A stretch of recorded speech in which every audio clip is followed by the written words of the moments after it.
Troy Anthony Davis. This man is about to be executed. For 20 years on death row in a Georgia prison, 7 of the 9 witnesses who incriminated him suddenly say they lied. So if he wasn't the murderer who fired the gun on that fateful night, this case shook the world, prompting Pope Benedict XVI, former U.S. President Jimmy Carter, and Archbishop Desmond Tutu to speak out.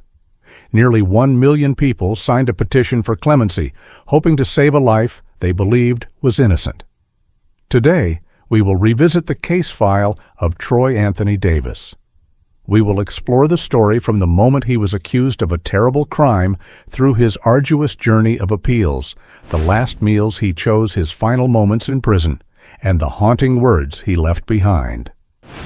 On the night of August 19, 1989, in the city of Savannah, Georgia, a series of violent events unfolded that would change many lives forever.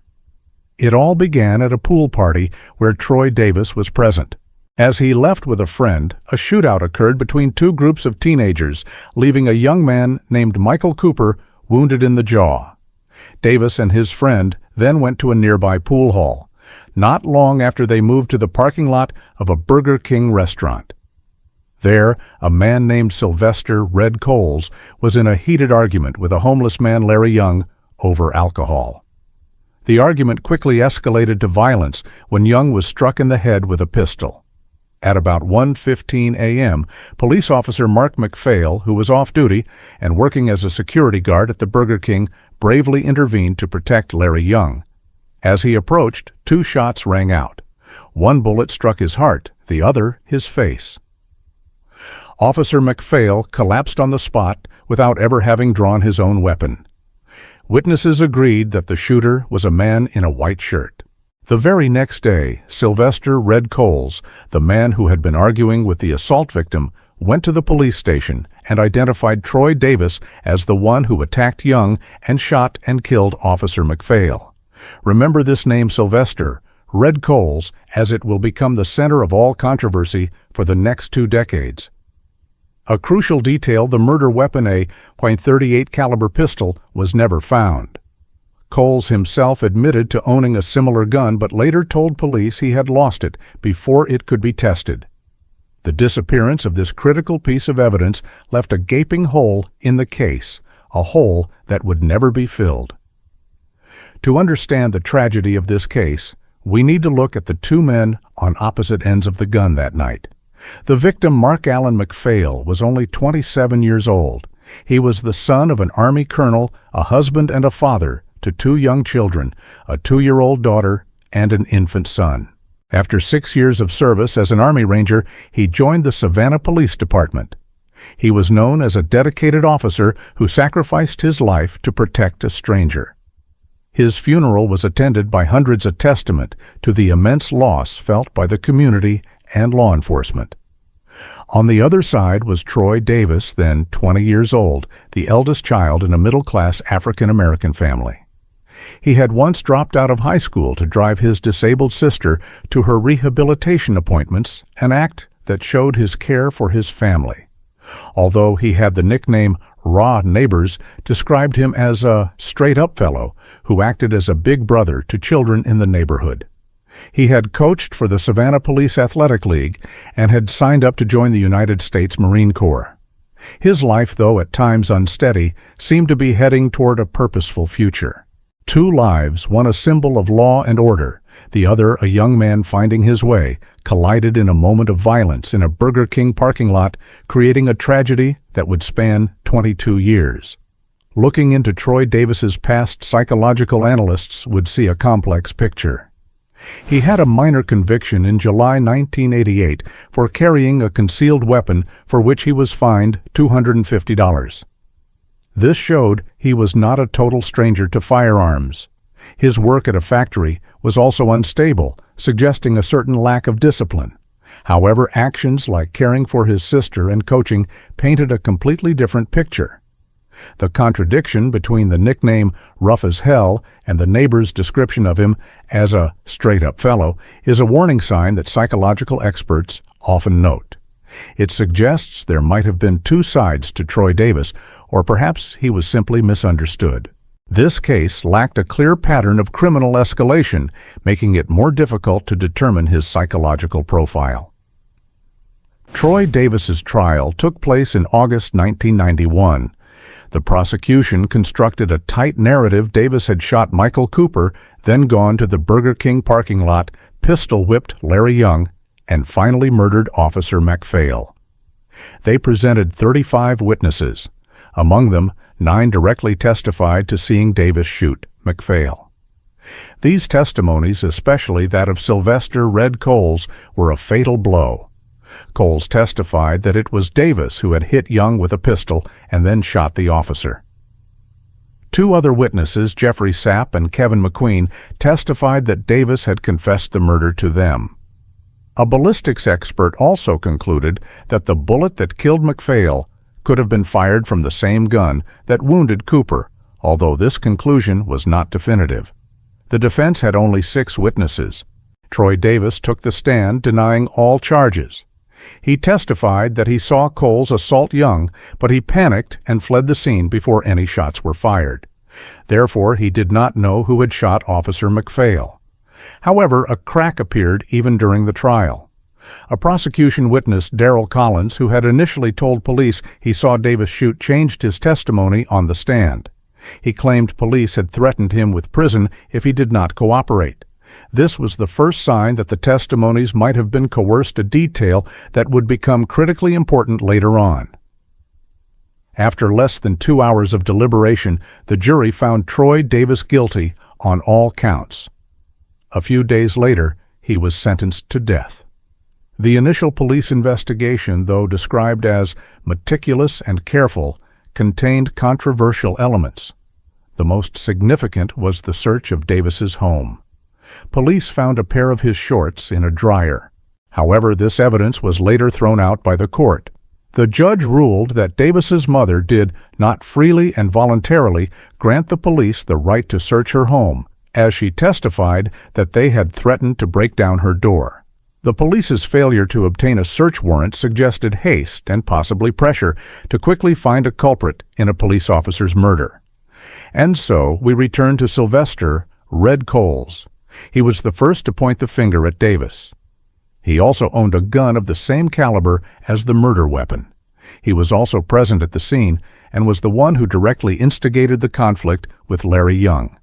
Yet somehow the investigation's focus quickly shifted entirely to Troy Davis, while Coles became the prosecution's star witness. This was a decisive turn that Davis's lawyers would later argue was a fatal mistake in the investigation. The death sentence marked the beginning of a 2-decade-long legal battle. Davis's lawyers continuously filed appeals. But the biggest turning point came after 1996, when 7 of the 9 key incriminating witnesses, one by one, changed or completely recanted their testimony. Dorothy Farrell stated in a 2000 affidavit that she felt pressured by police to identify Davis because she was on parole. Antoine Williams, another key witness, said he didn't know who shot MacPhail, and because he was illiterate, he couldn't read the police statements he signed in 1989. Darrell Collins claimed police had threatened to charge him as an accessory to the crime. More importantly, 3 new witnesses signed affidavits swearing that Sylvester "Red" Coles himself had confessed to them that he was the one who killed Officer MacPhail. However, the legal system has its own barriers. One of the biggest was the Anti-Terrorism and Effective Death Penalty Act of 1996. This law, passed after the Oklahoma City bombing, was intended to limit endless appeals from death row inmates by preventing them from presenting evidence they could have presented at their original trial. Critics argue that this law, though well-intentioned, inadvertently created a trap, making it nearly impossible for those who were wrongfully convicted to prove their innocence if they lacked the resources from the start. Court after court rejected Davis's appeals, ruling that the recanted testimonies were not credible. They argued that the original testimony given in court under oath was more valuable than statements made years later. By 2009, the case had captured the attention of the U.S. Supreme Court. In a rare decision, they ordered a federal court in Savannah to hold an evidentiary hearing to determine if new evidence clearly establishes Davis's innocence. The hearing took place in June 2010. The witnesses who had recanted their previous testimonies all testified. A new witness, Benjamin Gordon, testified that he was present that night and saw his uncle Sylvester Coles fire the gun. However, Davis's legal team made a critical strategic error. They did not subpoena Sylvester "Red" Coles to testify. This meant that the testimony accusing Coles was considered hearsay and could not be cross-examined. Judge William Moore harshly criticized this decision, stating that Coles was one of the most critical witnesses to Davis's defense.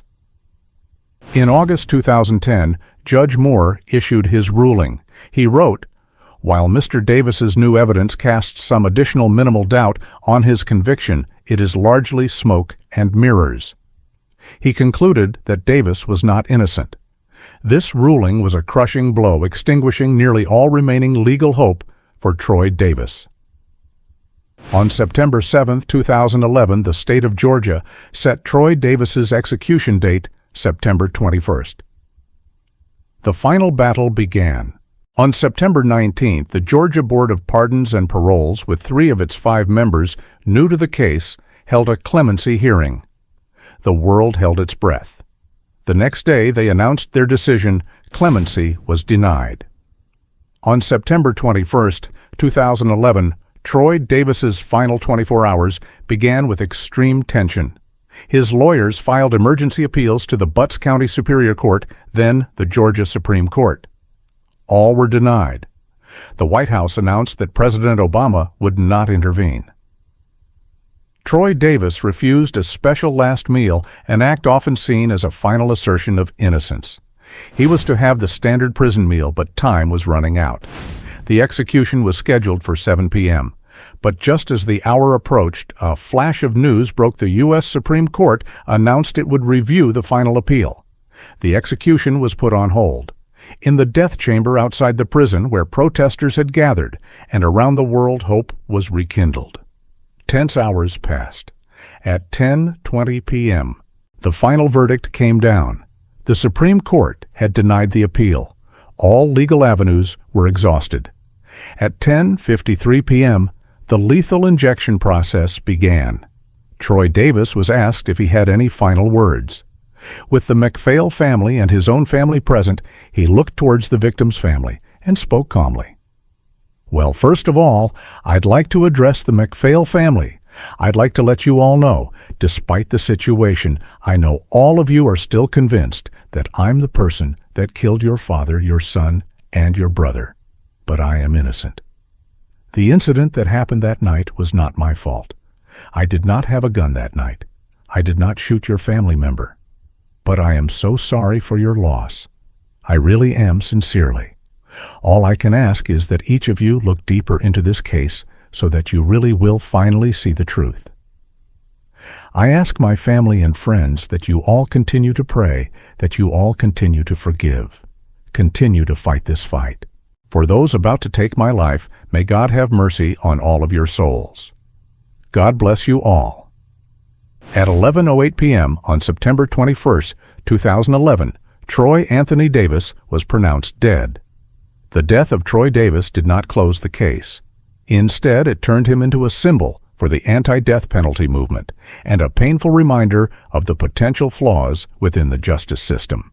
For the McPhail family, the execution brought some peace. But for Davis's supporters, it was a miscarriage of justice. Martina Correa, his sister, who had fought tirelessly for her brother for 20 years, died of cancer shortly after his execution. The biggest questions remain. Who really killed Officer Mark McPhail? What was Sylvester "Red" Coles' role that night? And is the legal system, with its strict procedures and barriers, capable of correcting its own mistakes when a life is on the line? The Troy Davis case teaches us that truth is sometimes not something that can be found in a courtroom. It exists somewhere between the conflicting testimonies, the lost evidence, and in the final words of a man who took his truth with him to the grave.